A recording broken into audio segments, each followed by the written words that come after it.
चलते हैं बच्चों हमारे नेक्स्ट लेक्चर। जैसे कि हमने पिछले लेक्चर में पढ़ा था जीएसएम और उसके थोड़ा सा आर्किटेक्चर हमने पढ़ लिया था मोबाइल स्टेशन के बारे में।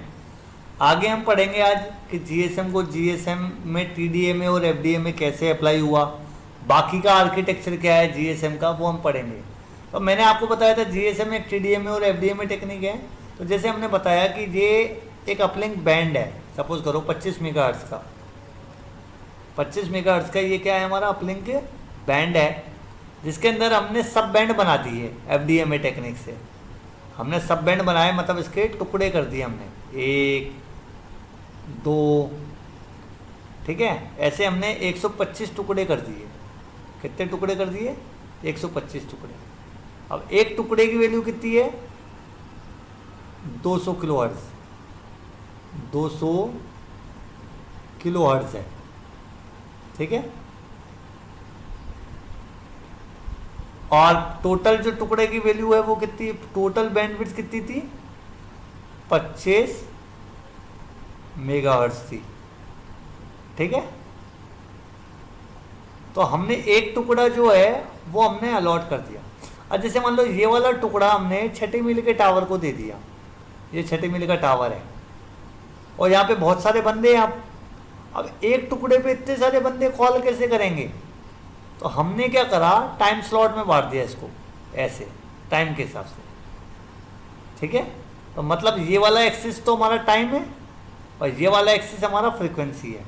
तो फ्रीक्वेंसी को बांटने का मतलब एफडीएम है और टाइम को बांटने का मतलब टीडीएम है। तो टाइम के हिसाब से अब इस एक सब बैंड को यूजर एक्सेस करेगा, इसीलिए इसको बोला गया है एफडीएमए और टीडीएम। तो चलते हैं अब हम हमारे जीएसएम के अगले आर्किटेक्चर पे, जिसने हमने बताया था बीएसएस पार्ट। मोबाइल स्टेशन हमारा पार्ट हो गया था। अब ये ध्यान रखना, मोबाइल और बीएसएस के बीच में जो इंटरफेस होता है उसको कहते हैं यूएम इंटरफेस, ठीक है।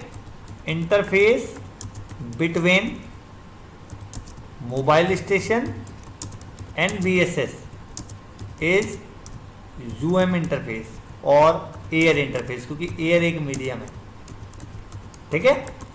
अब मोबाइल इंटरफेस का मतलब है, बीएसएस का काम क्या है, जो रेडियो इंटरफेस लगा है किसके बीच में, मोबाइल के बीच में, ये प्रोवाइड कराता है मोबाइल और जो अदर सब सिस्टम है जैसे कि एमएससी है।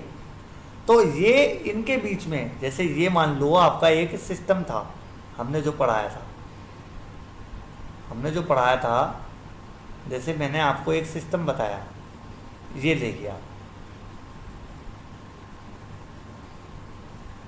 ठीक है। तो मैंने आपको क्या बताया, ये देखिए आप, ये मोबाइल है, ये टावर है और टावर से एमएससी तक कनेक्टिविटी इसके थ्रू होगी, बीएससी के थ्रू और बीटीएस के थ्रू। तो ये मोबाइल इस एमएससी से कनेक्टेड होगा बीटीएस और बीएससी के थ्रू। तो ये बीटीएस और बीएससी मिलके जो बनाते हैं ये हमारे क्या हैं, ये हमारा बीएसएस पार्ट है। बीटीएस और बीएससी मिलके जो बनाता है वो बीएसएस पार्ट है। तो टावर की एमएससी से कनेक्टिविटी, क्योंकि ये नेटवर्क पार्ट है, नेटवर्क सर्विस पार्ट है, नेटवर्क सर्विस पार्ट को मोबाइल से कनेक्ट कराना या किसी और नेटवर्क से कनेक्ट करवाना मोबाइल को, वो बीटीएस और बीएससी की मदद से ही होता है वाया रेडियो इंटरफेस, ठीक है। तो इसमें दो पार्ट आ गए आपके, बीटीएस और बीएससी। बीटीएस को कहते हैं बेस ट्रांससिव स्टेशन। इसका काम क्या है, ट्रांसमिट एंड रिसीव, इसलिए इसे कहते हैं base transceiver station. Transmit and receive the user signal, user के सिग्नल को और डेटा को ट्रांसमिट करता है। अब सिग्नल जो हो सकता है वो कंट्रोल भी हो सकता है, कंट्रोल सिग्नल भी हो सकता है। कंट्रोल सिग्नल कौन से होते हैं? कंट्रोल सिग्नल वो सिग्नल होते हैं जब यूज़र का बातचीत चालू नहीं होती, उससे पहले जो भी इंफॉर्मेशन शेयर कर रहा है वो कंट्रोल सिग्नल है। कि जैसे नंबर डायल करा, उसका ऑथेंटिकेशन हुआ, जो भी हुआ वो कंट्रोल सिग्नल है। और वॉइस सिग्नल भी हो सकता है, वो वॉइस भी हो सकता है और डेटा भी हो सकता है। तो वो ट्रांसमिट और रिसीव करने का काम बीटीएस का है मोबाइल से। ये नॉर्मली इसको बनाने वाली जो होती है वो नोकिया सीमेंस होती है, एरिक्सन होती है, हुआवे होती है, ZTE होती है। इन्हें कहते हैं वेंडर कहते हैं। और जो BSNL, एयरटेल ये ऑपरेटर हैं, ठीक है। तो ये एयर और यूएम इंटरफेस देता है मोबाइल को, ये रेडियो सिग्नल ट्रांसमिट करता है या रिसीव भी करता है, रेडियो इंटरफेस को मैनेज करता है, ये डाटा रेट को मैनेज करता है, ये हैंड ऑफ को मैनेज करता है, हैंड ऑफ मैंने आपको पहले पढ़ाया था, मॉड्यूलेशन का काम करता है, ये पेजिंग करता है। पेजिंग का मतलब समझते हो आप? पेजिंग का मतलब है जब कोई मोबाइल जैसे मान लो ये एक टावर है, ऐसे दूसरा टावर है, ऐसे तीसरा टावर है, और एक बंदा मोबाइल है, ये मोबाइल है। अब मान लो ये मोबाइल इस वाले टावर की रेंज में है, पर होगा क्या, इसको सब बंदे सिग्नल भेजेंगे, सब बंदे अपना सिग्नल भेजेंगे, जिसका पावर सबसे ज़्यादा मिलेगा इसको, वो इसका टावर होगा, BTS होगा। तो ये सब बंदे अपना सिग्नल भेज रहे हैं, इसे कह रहे हैं पेजिंग। इसे हम क्या कहते हैं? पेजिंग।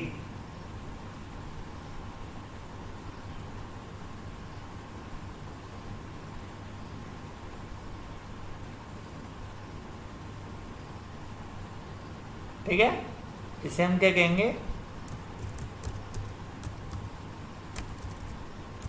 पेजिंग। ठीक, चलते हैं आगे।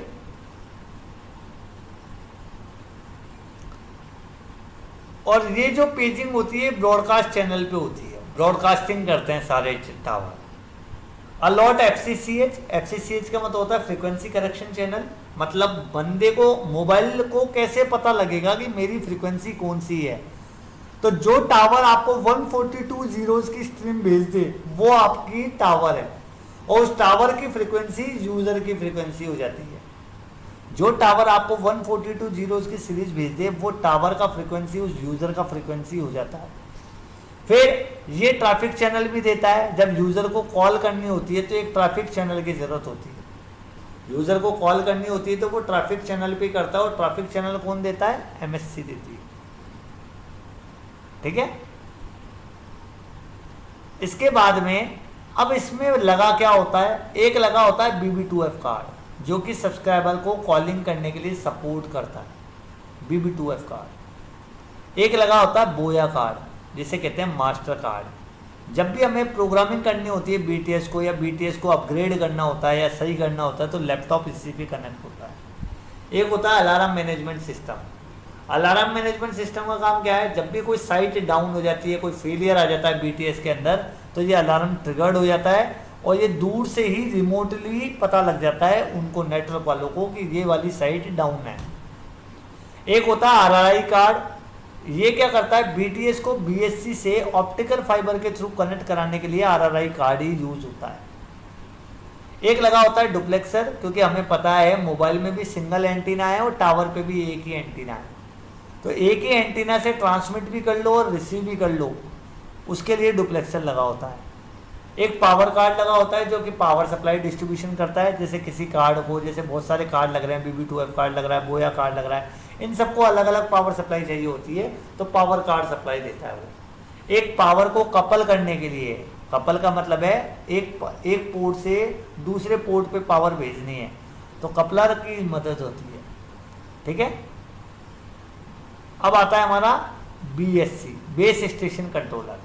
मैंने बताया बहुत सारे BTS एक BSC में कनेक्टेड होते हैं। जैसे अलवर के जितने भी BSNL के BTS हैं वो BSNL की BSC में कनेक्टेड होंगे। राजगढ़ में जितने भी BSNL के BTS हैं वो राजगढ़ के BSC में कनेक्टेड होंगे। भरतपुर में जितने भी BTS होंगे भरतपुर के इलाके में वो है। तो नॉर्मली 190 188 BTS एक BSC में कनेक्टेड हो जाते हैं। अब इस BSC का काम क्या है? जो भी मोबाइल को कॉल करने के लिए जो भी चीज़ चाहिए लोकेशन का, वो BSC देती है। और इवन जब एक टावर से दूसरे टावर में कोई यूज़र कॉल के दौरान जा रहा है, मान लो मैं फ़ोन कर रहा हूँ और एक टावर से दूसरे टावर के रेंज में पहुँच गया, तो इस प्रोसेस को हैंड ऑफ करते हैं। और ये हैंड ऑफ करने का काम किसका होता है? BSC का होता है। पर ये BSC MSC से परमिशन लेके हैंड ऑफ करती है। ठीक है, ये BSC MSC से भी इंटरेक्ट करती है, ये BSC MSC से भी इंटरेक्ट करती है, और जितनी भी सर्विसेज होती हैं वो प्रोवाइड कराती है मोबाइल को। ठीक है, तो बहुत सारे BTS एक BSC से कनेक्टेड होते हैं, और बहुत सारे BSC एक एमएससी से कनेक्टेड होती है। तो बीएससी का काम क्या है? ट्रैफिक का मेजरमेंट करना कि कितना लोड आ रहा है, ऑथेंटिकेशन करना, हैंडओवर कराना, राइट है। जब बीएससी को पता लग जाता है कि एक मोबाइल से बीटीएस को सही पावर नहीं पहुंच रही है, या यूँ बोलो एक बीटीएस से मोबाइल को सही पावर नहीं पहुंच रही है, अगर बीएससी को ये पावर पता लग जाता है तो बीएससी क्या करती है? उसको हैंड ऑफ कर देती है दूसरे टावर पे, ठीक है। तो ये हैंड ऑफ करने का काम किसका है? बीएससी का है। इसे कहते हैं inter cell BSC hand off, inter cell hand off, ठीक है। तो हमने जैसे ये आर्किटेक्चर देखा था, तो ये दो बीटीएस एक बीएससी में कनेक्टेड है, यहाँ पे ये दो बीटीएस इस बीएससी में कनेक्टेड है, और ये दोनों बीएससी फिर एमएससी से कनेक्टेड है। अब आता है एमएससी, जो कि एक मास्टर माइंड है, नेटवर्क स्विचिंग सब सिस्टम का मास्टर माइंड है, सेंटर पीस है। इसका काम क्या है?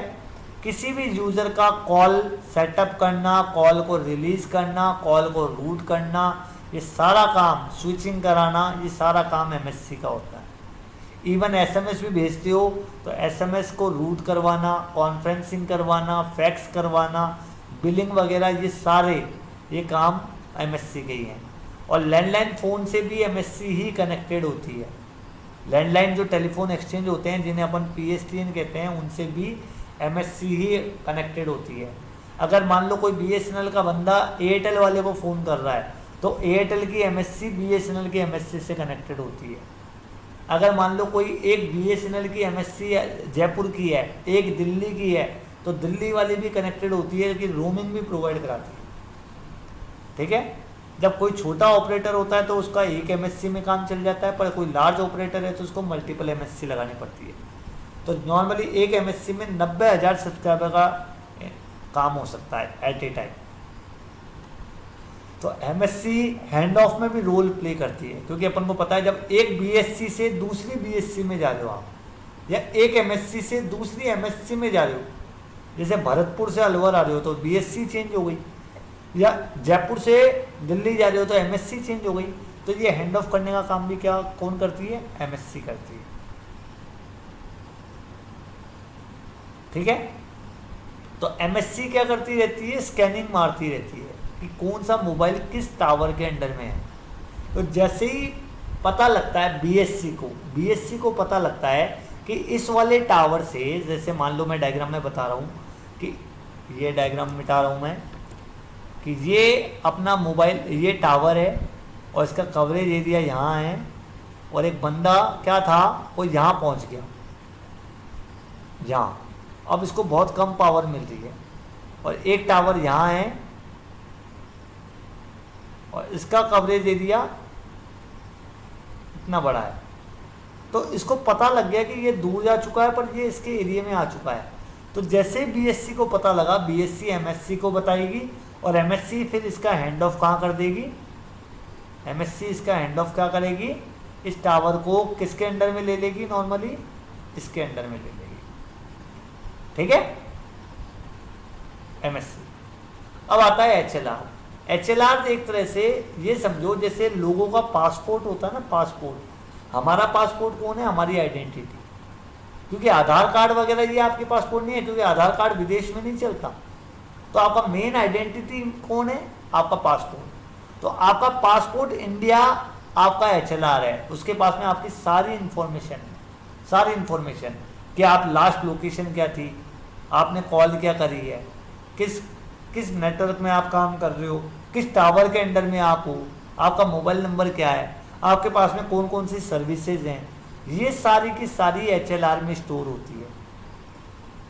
ऐसे जैसे आपका पासपोर्ट आपकी सारी इन्फॉर्मेशन रखता है, आपका डेट ऑफ बर्थ क्या है, आपकी आईडी क्या है, आप क्या काम करते हो, आप रहते कहाँ हो, ये सारा इन्फॉर्मेशन पासपोर्ट में होता है। ऐसे ही एचएलआर में सारी इन्फॉर्मेशन होती है। और जैसे ही बंदा स्विच करता है दूसरे नेटवर्क में, तो एचएलआर अपडेट होता रहता है पीरियोडिकली,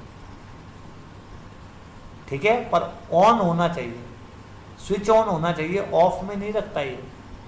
स्विच ऑन होगा तो वो अपडेट रखेगा अपना, आप कहाँ हो अभी, ठीक है, एचएलआर।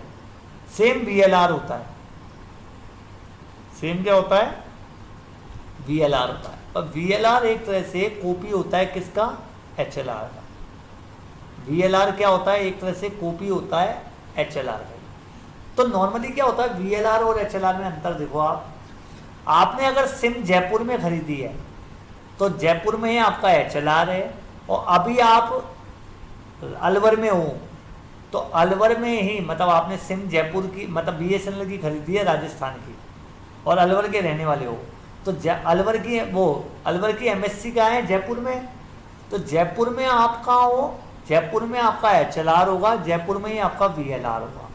VLR ध्यान रखना MSC में होता है, VLR MSC में होता है। HLR आपका यहाँ है, जैसे एक बच्चा है, एक बच्चा पढ़ रहा है, अगर वो मान लो स्कूल में पढ़ रहा है तो वो उसका स्कूल भी भरतपुर में ही है और घर भी भरतपुर में ही है, तो उसका HLR भी भरतपुर ही है और VLR भी भरतपुर है। पर अगर वो बच्चा जैसे अलवर में कमरा लेके रहने लग गया तो उसका HLR तो भरतपुर है, क्योंकि वो पैदा तो वहीं हुआ है, सारी इन्फॉर्मेशन तो उसके HLR में है, पर उसका VLR अब बदल गया, VLR अब उसका अलवर हो गया, पर उसके VLR की इंफॉर्मेशन अपडेट रहती है HLR में, ये बात ध्यान रखना। तो VLR भी वही इंफॉर्मेशन रखता है कि बंदे की लास्ट लोकेशन क्या है, बंदे को कहाँ कॉल करनी है, बंदे का पावर लेवल क्या है, बंदे के पास सर्विसेज कौन कौन सी है, ये सारी चीज़ें VLR में रहती है।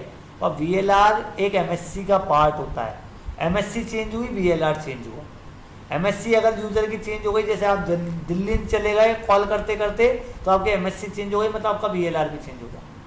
पर आपका HLR फिक्स है, जहाँ से आपने सिम ली है तो आपका जहाँ HLR बना था वो फिक्स है, तो HLR अपडेट होता रहता है VLR से। एक होता है EIR, इक्विपमेंट आइडेंटिटी रजिस्टर, जो नॉर्मली IMEI नंबर स्टोर रखता है। तो कोई चोरी वाले मोबाइल नंबर होते हैं ना, वो सारे EIR में रजिस्टर्ड हो जाते हैं। तो इसमें दो लिस्ट होती है, वाइट लिस्ट और ब्लैक लिस्ट। वाइट लिस्ट क्या करती है, वाइट लिस्ट आपकी ये डिफाइन करती है कि बंदा ऑथेंटिकेटेड है, इससे कॉल हो सकती है। और ब्लैक लिस्ट है तो वो बंदे को फिर ट्रैक करा जाएगा क्योंकि चोरी का मोबाइल है, ठीक है।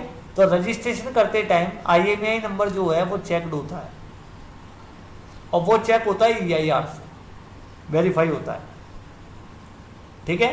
तो फिर उसको अलाउ करा जाता है कि उसको नेटवर्क देना है या नहीं देना है। जैसे मान लो किसी की सिम है, उसको 3 महीने हो गए चालू हुए, अब वो चालू हो गए तो उसको EIR में क्या कर देते हैं, डिबार्ड कर देते हैं, तो फिर उसको नेटवर्क पकड़ेगा ही नहीं, तो बार्ड रहेगा वो। तो EIR से ही वेरीफाई होता है ये। फिर आता है हमारा कौन, ऑथेंटिकेशन सेंटर।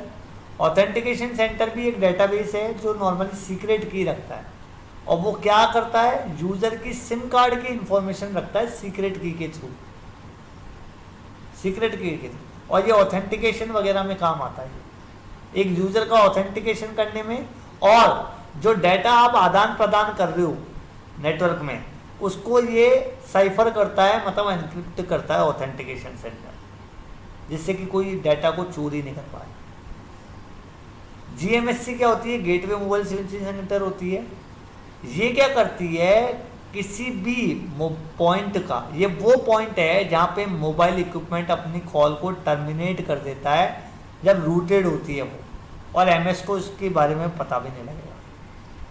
तो मतलब रोमिंग की कंडीशन में ये GMSC काम आती है। जैसे मान लो आप अलवर से दिल्ली चल गए, तो दिल्ली में नेटवर्क ही अलग है, मान लो उसको डॉल्फिन कहते हैं, तो दिल्ली की MSC को GMSC बोलेंगे, दिल्ली को MSC को क्या बोलेंगे हम, GMSC बोलेंगे, ठीक है। SMS GMSC क्या होती है, short message service gateway mobile centre. ये वो है, एक शॉर्ट मैसेज है जो मोबाइल को भेजा जाता है, क्योंकि आपको अगर आपको मैसेज भेजना है ना, तो आपका एक सर्विस सेंटर नंबर होता है, message service centre number. Message service centre number fix होता है, आपका जितना भी मैसेज जाएगा वो SMSC के थ्रू जाता है। पर अगर आप दूसरे एरिया में चले गए, दिल्ली चले गए, तो वो कहलाएगी SMS GMSC। SMS GMSC क्या करेगी, आपके मैसेज को पहले आपके शॉर्ट सर्विस मैसेज सेंटर पे भेजेगी, क्योंकि आपका मैसेज सर्विस सेंटर तो सेम है, वो तो फिक्स है, तो उसको भेजेगी, ठीक है। फिर वो आपका मैसेज को सेंड होने देगा।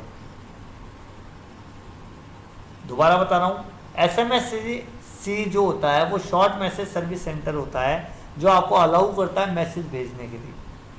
पर अगर आप दूसरे शहर में चले गए तो आपका वहाँ पे जो MSC होगा वो SMS GMSC होगा, जो क्या करता है, वो शॉर्ट मैसेज भेजने में मदद करता है जब आप दूसरे नेटवर्क में चले जाते हो, दूसरे सिटी में चले जाते हो।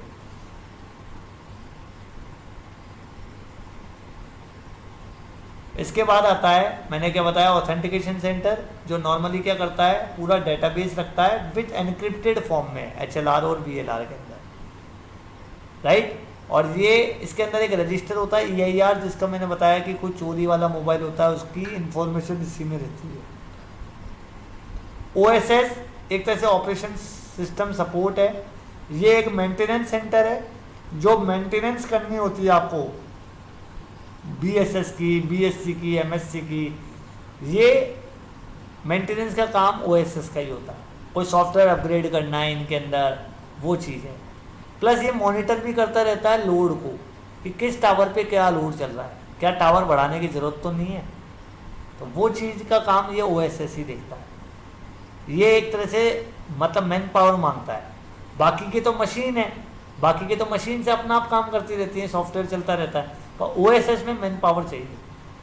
OSS के 3 काम हैं। पहला काम पूरा का पूरा हार्डवेयर और नेटवर्क को मेंटेन रखना, उसकी मेंटेनेंस करना, चार्जिंग और बिलिंग प्रोसेस, क्योंकि आपको पता है पोस्टपेड कनेक्शन भी होते हैं, तो चार्जिंग और बिलिंग का काम भी यही करता है। सारे इक्विपमेंट को मैनेज करना भी इसी का ही काम है। बहुत सारे मोबाइल इक्विपमेंट जो हैं सिस्टम के अंदर, उनको मैनेज करना भी इसी का ही काम होता है। तो इस तरीके से ये हमारा पूरा GSM का आर्किटेक्चर था। अब आइए हम देखते हैं कि कॉल चलती कैसे है, वो अब हम अगले लेक्चर में देखेंगे, ठीक है।